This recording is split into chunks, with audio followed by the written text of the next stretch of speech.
right, this is a pretty cool Full in the Basement. Happy to be joined by a Western New York product who has been in Nashville long enough to develop for himself what we would call a Southern accent. He is a renowned country artist, and he's back in Western New York on August 6th for Howl in the Hills at Holland Speedway. It should be a terrific show. Eric Van Houten, first of all, dude, super to meet you, man, and glad to have you on in the basement, even though you're in Nashville now. Yeah, man, I appreciate it big time. It's gonna be awesome. It's cool to see you, man. Talk about some of the people you're going to be playing with, including the headliner on August 6th. Talk about Gary. Yeah, I mean, one of the best voices country music's had in forever, right? It's he's unbelievable talent, and even better showmanship, even better sportsmanship, even better just really a Nashville guy that kind of defines what country music should be about. Loves helping people on the up and coming track, and he's just an awesome artist, an awesome talent. And we've opened up for Rascal Flatts a few times in the past, and he's always been an awesome person to be around, and just really excited to be on that show. I have heard a lot. I admittedly, I am not a huge country music fan. I mean, I don't dislike country music. I just kind of I wasn't raised with it. I've always done, I've always been in kind of in the rock world, you know what I mean? But I'm aware of it enough to know who you are, and obviously a lot of your peers as well. But one thing I have heard a lot of from people, especially sort of in your up and coming peerdom, I'll call it, is that the people that Gary, for instance, that you talked about, the people that have made it, that have, multi-platinum record after record after record after record. The majority of them, to your point, are extremely helpful in growing, I guess I'll call it the product, right? In keeping country music as huge as it is now and growing it even bigger and better. Yeah, I mean, it's a huge community, man, and it's awesome to be a part of it. And it's awesome to be from Buffalo, obviously amazing fans and family. And I mean, I think nothing but friendship up there. It's an unbelievable place. And I mean, if it wasn't for, Buffalo, I probably wouldn't have moved down here in the first place. They just supported it from the start. And so it's amazing to have that and come down here and you meet guys like Gary and just everybody in the industry, whether it's an artist, a label person, a publicity person, radio people, like just everybody involved, the village that it takes to break an artist. Everybody just wants everybody to win, which is really cool. And if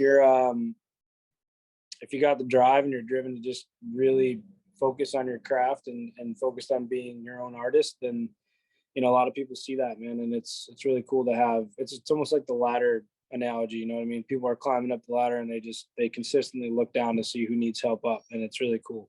I'm going to talk about Dreamers. I'm going to talk about some of your music because it's really, really good, dude. It is Thanks, really man. Well written. It's really well performed. It's really well produced. I mean, and you talk about some of the Buffalo artists that are down there, and I don't know if you know them or there's Caitlin Cook is down there. I think Jillian Eliza is another Western New Yorker that's down there.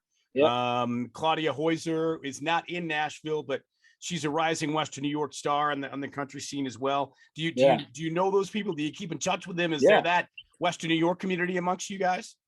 Yeah, I mean, we're all so busy grinding. I'm not sure how much we see each other, but yeah, everybody's down here, man. And I love it. It's just again, it's the community thing, and I'm sure they feel the same.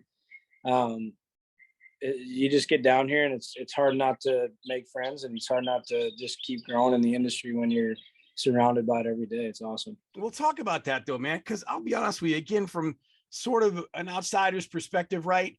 Sure. When I hear country music and I see some of the names and I look at some of the people, I feel like unless you're really, really immersed in it, I feel like a lot of the songs sort of sound alike.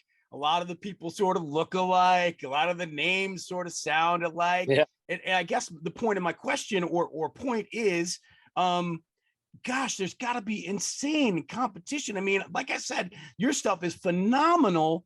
Thank you. And you're not even you're almost there, right? Yeah. But you're not there yet. So talk about that. I mean, it's friendly competition, but still, man, it's you want to win, right?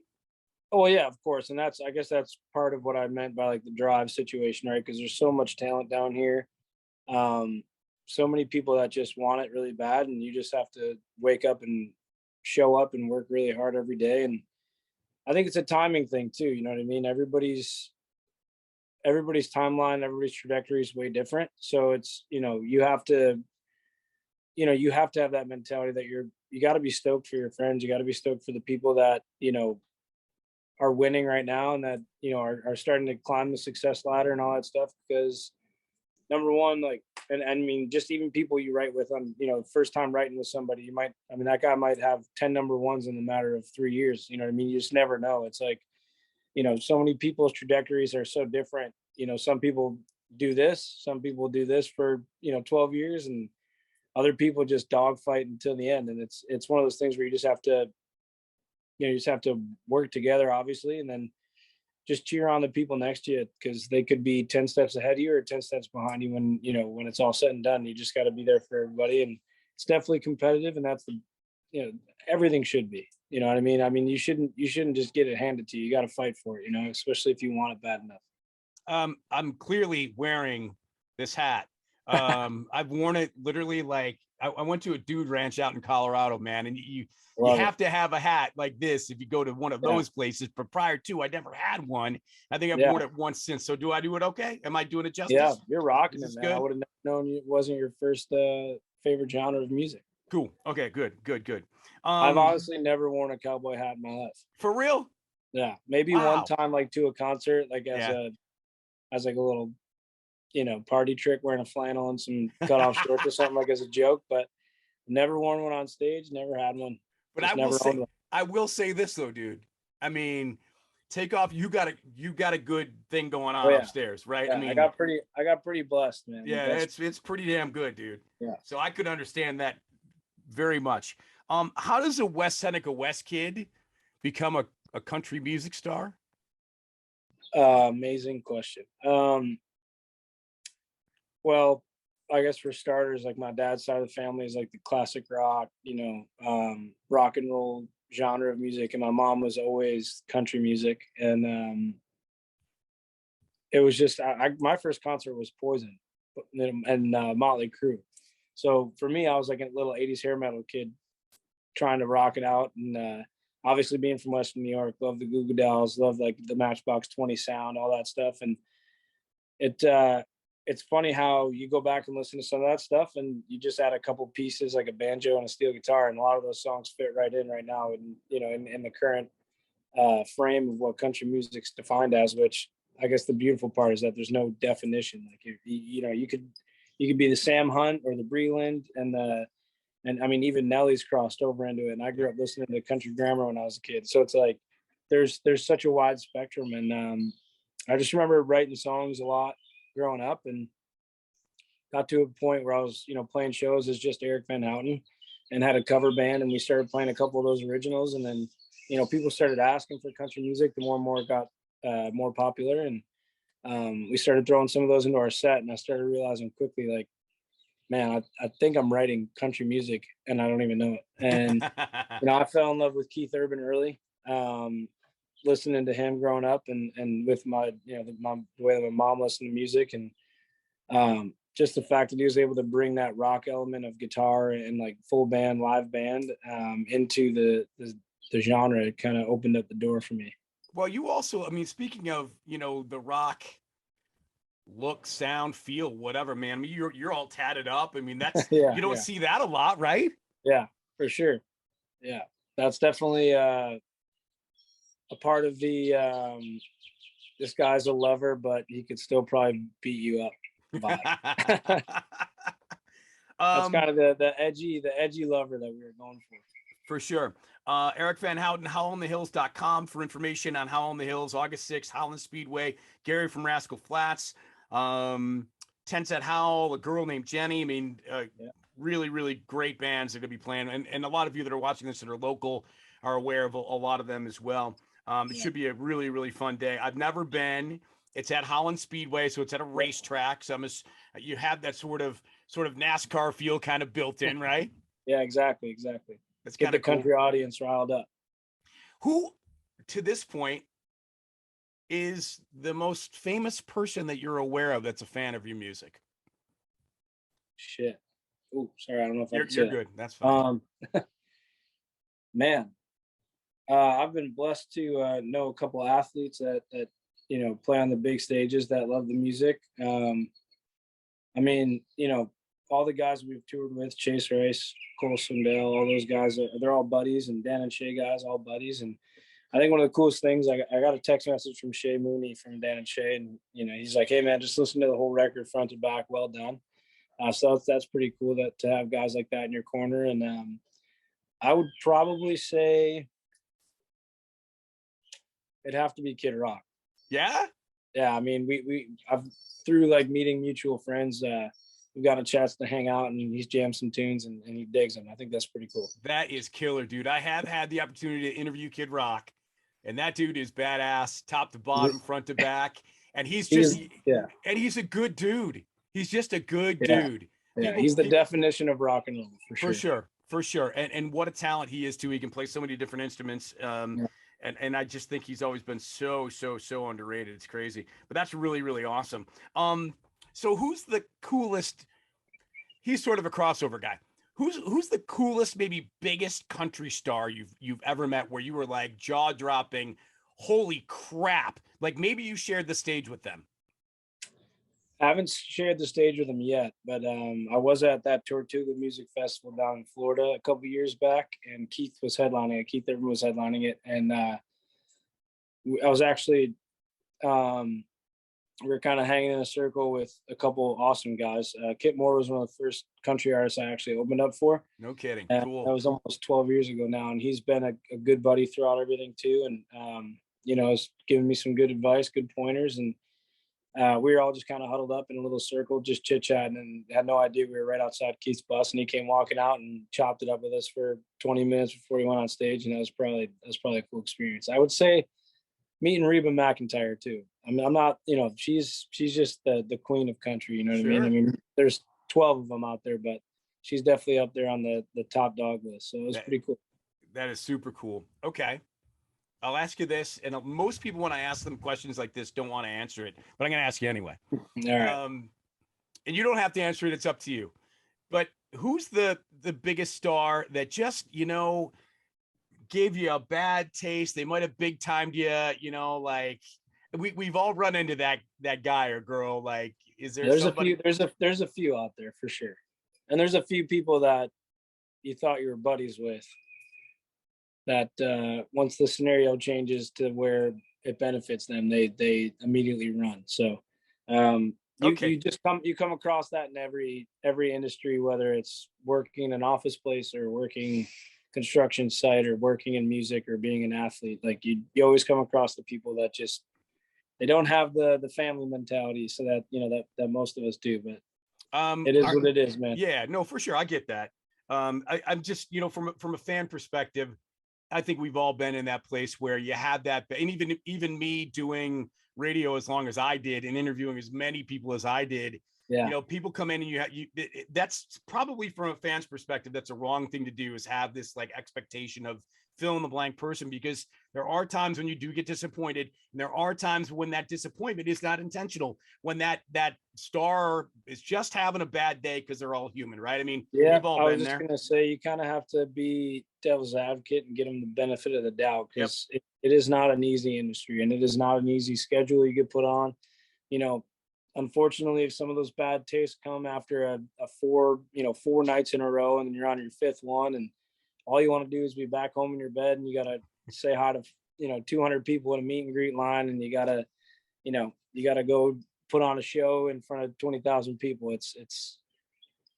It can be tasking. And then, not to mention, in between all that, you're in the middle of doing radio tours, and you're meeting radio people, and you're having to shake hands, kiss babies to 12 other people, an hour before that. So you got to give them the benefit of the doubt a little bit. See, that's so funny, because there are people probably watching this that, and listen, I've heard this too from people that were like, man, you got the greatest job ever, blah, blah, blah, blah, blah. And people would say to you the same thing. You're a country music star, man. Your life must be great. And then they hear you say, yeah, but you got to play 4 days in a row and you got to meet people and you got to do this, that, and the other thing. And there's not a lot of time to, for yourself a lot of times. Yeah. That's something though, again, expectations for celebrities, again, they're human beings and yeah, they're working. You think it's all fun and games. And yeah, a lot of it is, but in the end, it's still work, right, man? Yeah, you gotta turn on the switch, yep. And sometimes the switch doesn't get turned off when you're going through meet and greet lines or, walking through a bar and somebody says what's up and you don't have the time because you got to go from A to B yep. within a certain amount of time, and it's definitely tough. I love the stage I'm at because I don't deal with that a lot right now. It's I can give my time to everybody that wants to come up and talk to me and talk about my music, and it's the best. I love it. All right, what's the weirdest body part you ever autographed? That's a good one. I signed somebody's kneecap once, then they got it tattooed on. Come on. Yeah, they had like a whole leg full of tattoos of like signatures. Yeah. And then a bunch of other stuff around it, and I was left with the kneecap. It was weird. And having tattoos that you get a tattoo on a bone, man, that is not pleasant, correct? Yeah, I'm not sure I'm prepared for that one, but I got my leg session coming up here soon. I might just leave a circle around my knee. Awesome. Who's do you have one tattoo guy or a bunch in different cities, or who do you go to? I have one back home. He's actually in Ellicottville. His name is Vinny. He's in Ellicottville. He did a lot of the work on my left hand, and then a few other guys did too. Keith in Buffalo as well. And then there's a girl here that I use now. Her name is Kate Bush, and she's unbelievable. Very cool. What is the thing you miss most and least from Buffalo? The food, the most, for sure, and family, obviously. And then definitely the snow. Do not miss the weather. I mean, as you can probably hear with the birds chirping and how nice it is, it's, 7 o'clock my time, 8 o'clock, whatever. And it's gorgeous. We've had 10 straight days of 90-degree weather and no rain, and it's been amazing. That's awesome. What do you love and hate about Nashville? The traffic right now. We're becoming a very busy city, and it's been like this, it's been happening since I moved here, and every day you just find yourself trying to find a new route to get to where you got to get to, because there's either a party bus or a tractor hauling people around or some pedal tavern floating around, and you got to find a way through it. But the best thing is, obviously just the ability to really hone in on the music and the craft. It's, it's funny because everybody always asks, you have Broadway and a lot of artists and musicians play on Broadway, and it's amazing. Yeah. It's such an outlet for a lot of people to, stay on their game, make money. Most importantly, a lot of people live off Broadway, and it's amazing that it can do that and that there's so many tourists that come here for that. But, I get asked all the time, like, how often do you play down in Nashville? And it's crazy. I barely play down here. It's, we're always on the road. That's, we play on the road and tour on the road and stuff. And it's nice to be able to just come back and take the live show and bring it back down to just what it was when I first started. And that's just, me and the acoustic guitar and trying to write the next, big hit. Some of those, I've been on Broadway, I've been to some of those bars, and it is, that you talked about it, that most of those bars, I just shouldn't say all of them, but a lot of those bars have that really intimate feel from the little bar that you started playing in Buffalo and maybe coming up, right? It just brings you back to those sort of rootsy moments, right? Exactly. Yeah, there's not too many dive bars anymore in Nashville, so you got to dig for those ones. And by the way, you mentioned Kid Rock, and Kid Rock has a massive bar, doesn't he, in Nashville? And maybe people didn't know that, but yeah. Yeah, it's 3 stories, and it's usually the busiest. Between his and Aldean's are usually the busiest when you go down there. But I do my best to avoid that strip of Broadway. I'm sure. Talk a little bit, we talked about the music a little bit earlier. Talk a little bit about getting together with a songwriter. Obviously you've written your own songs. Yeah. A lot of country artists have their own songwriters whose sole job is that, right? Yeah. And so for in your situation, where are you? How many songs are yours? How many of yours are a combination? How many of the songs that you perform are somebody else's? Like, how does it work?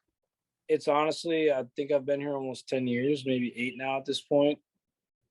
8 to 10, something like that, 7 to 10. And I don't think I've written a song by myself since I've been here. Usually you're in a room with 1, 2, 3 other people, and you're hammering out ideas and, working on lyrics, working on the melodies, all that stuff. And honestly, even if it's the best song that I've ever written, everything's available. You know what I mean? If Luke Bryan calls and wants it, he can take it. Make that number one. Let's make it as a songwriter. And so everything's available. But there are some that you hope nobody likes, so that you can put them on your own record and stuff. Yeah. Right. But you bring up a really good point, and you just lob me a softball in terms of a question. Like, sure, who is the one? Maybe you said his name. Who's the one guy that you'd love to play your music more than anybody else? Somebody said, "Man, I love this song. I want to play it." Who would that guy be? Keith Urban's dude. That's like that guy for me. Like, just the way he manipulates songs to be his own. Even if he loves the lyrics and the melodies, he'll keep it all, but he just implements that guitar, and like it just changes the game. And it's been a dream to have him cut a song and then tour with him, and then that would be the ideal situation.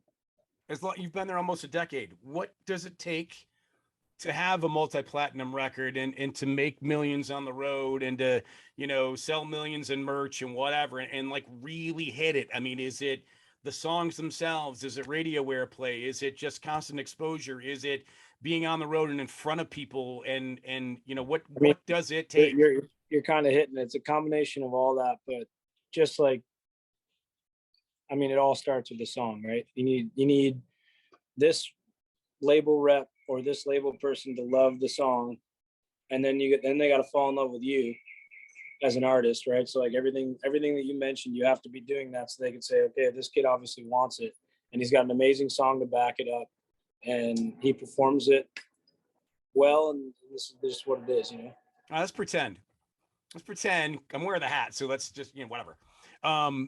Let's pretend we're writing a song. Okay. So I'm sitting here, I'm waiting for you to walk in. You got your what happens? So you walk in, you sit down, I'm already waiting for you. Let's write a song. What goes on? Man, usually you start, everybody kind of throws title ideas out.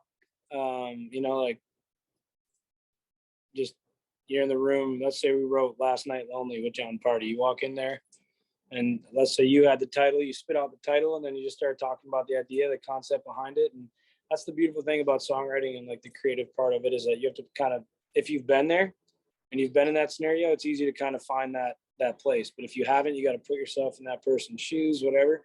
And sometimes, like, I do the songwriter thing, and you get in with, another artist, and the artist, you're writing for that specific person, and they're like, hey, just went through this breakup, this is how it went down, blah, blah, blah. Now you're focused on creating yourself in his shoes or in her shoes, and being like, okay, this is what happened, and now how do we express that in under 3.5 minutes? That's the ultimate challenge, right? Because exactly. I mean, right, a 6-minute country song's probably not going to work, because no one's going to tolerate it on radio. It's the same everywhere now. I mean, it doesn't matter what genre you get a 6-minute song, odds are you're not making it, or you've already made it and people don't care, right? Yeah, it's not something that'll ever hit the radio, that's for sure. Right. And you need the radio. That is for sure. Okay. Let's talk a little bit about Dreamers, man. It came out earlier this year. Yep. I've listened to a lot of it. Like I said, very early in the conversation, it's really phenomenal, man. I'm not really a lyric guy myself. I'm more of a music guy, and it is thick, it's juicy, it's layered.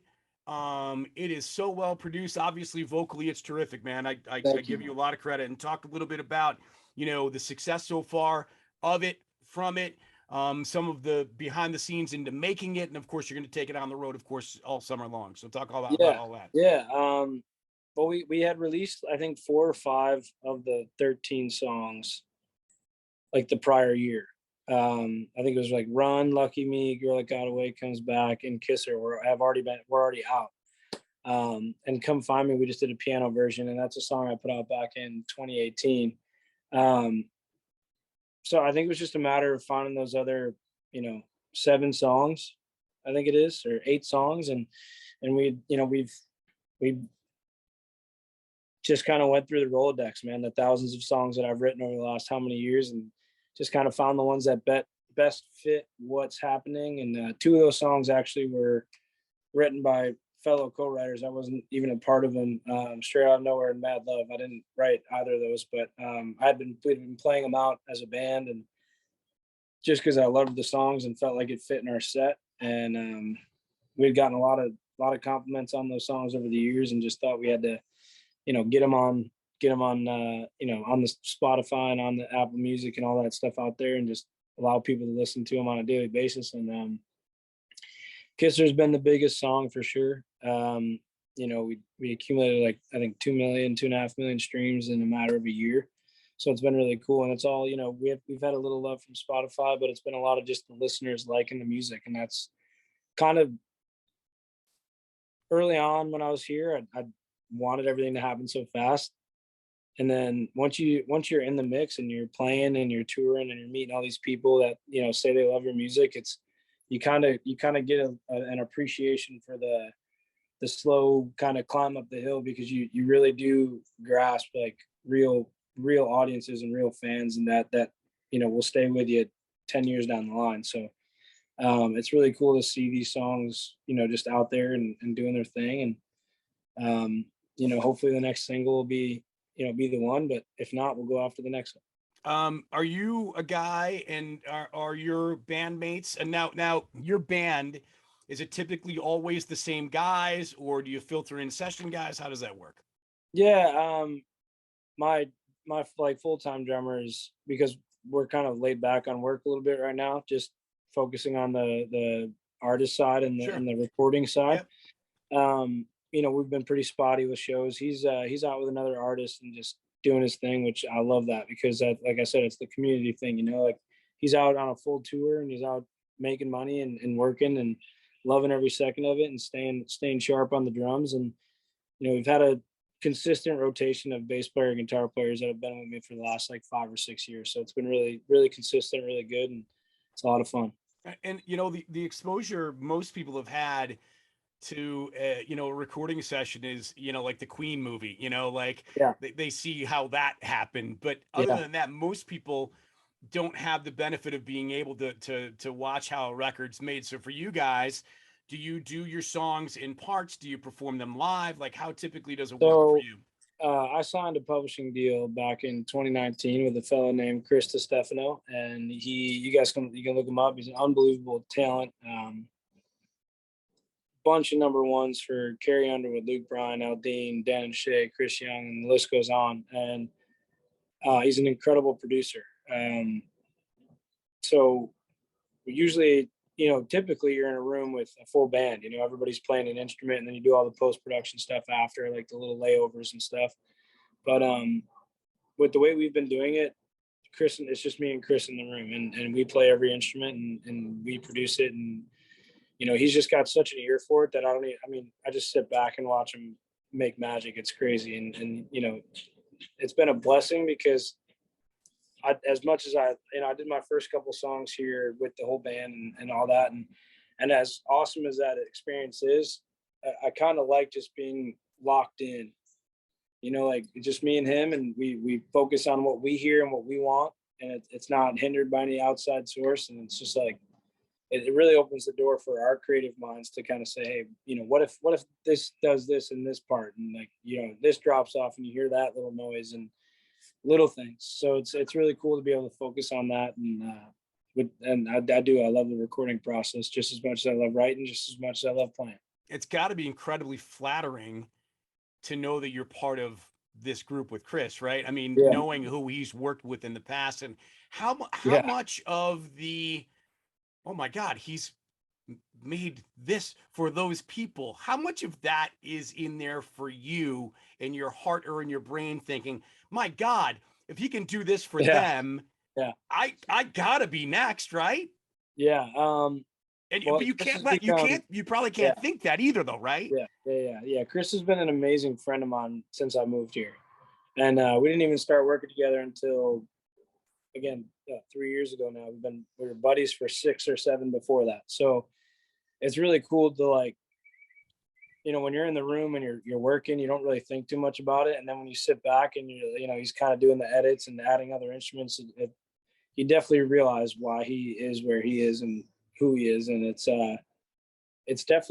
inspiring. If anything else, it makes you work harder, because it's, someone like that believes in you and is willing to take time out of their day and their family to sit in the studio with you for 8 hours and record a couple of songs. I think it's inspiring, but at the same time, it just makes me want to work harder and sell out arenas that much more. Here's, I know this is probably way deeper than you thought it was going to be, but No, I love it. When you're singing other people's songs, Sure. how are you able to emote what they're feeling? You know what I mean? Because they're probably writing something based on an experience of their own or whatever, topically they're writing about. So how are you able to take that and sort of inject that into your persona, especially when you're performing those songs? I think it's just like, as far as cover songs go, and like, you throw a couple in your set or whatever. I think it's a matter of, like, you obviously have to love the song if you're going to put it in your set. No, I'm even saying, let me back up. Let me straighten this out. So Chris has written a song, right? He's lyrically written a song that you're going to be performed. So he writes that song. You didn't write those words. You don't know necessarily the place he was in when he. I think it's. I get what you're saying. No, I think it's. I think every artist across the board that cuts outside songs like other people wrote them. I think it's a matter of the song hitting you. You know what I mean? Like, you're not going to cut a song just because this guy, and that guy wrote it. I mean, you might, but it's got to say something to you too.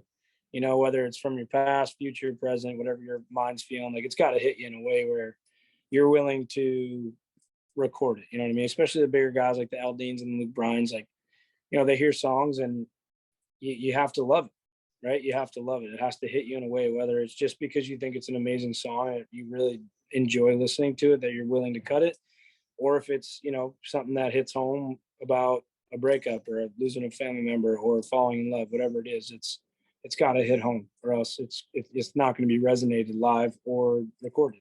Right, for sure.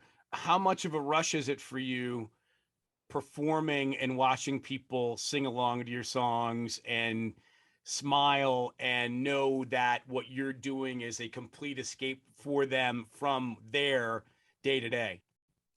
Yeah, I mean, there's nothing like it. It's hard. You can't even put it into words. It's incredible. I would do it every day until my voice gave out, if I could. Yeah, so cool to hear. It's just, go ahead. I just love it. So country music, you hear, again, I've been to one country concert my whole life. It was a pretty good one. It was Garth Brooks, like 20 something years ago. It's pretty good. Yeah, can't beat that. Right. That's not terrible. But I hear a lot of things about country concerts. I especially hear from my buddies that go and have been that the ladies at country shows are better than they're better than the rock girls. They're better than the hip hop girls. Oh, yeah. They're better than anybody.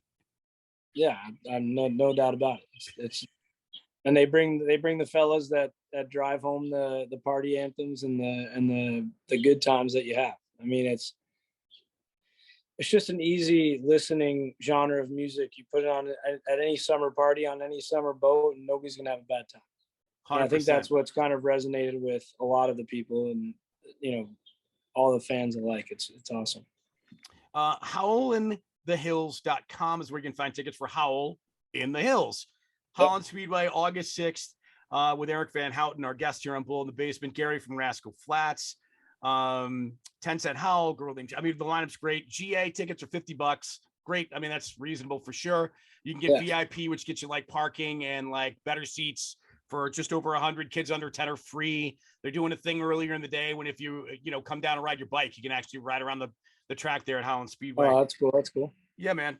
It should be a good show. What did I leave out here, man? Did we touch everything that you want to touch down? Anything else you want to promote? You want to give out your all your social media stuff. I encourage you to do that. Certainly. Everything's just Eric Van Houten, Houten. That's it. You're the country VH. Yeah, exactly. Dude, this was fun, man. I appreciate it, bro. Yeah, I'm really glad we could do this, and I'm glad we got it set up. And wish you all the best. And man, in a couple of years when you were blowing up, just remember me, okay? Yeah, deal. Stoked to hang with the six, man. I appreciate y'all. All right, man. Good to see you. Thanks for doing it. Thanks. Be well.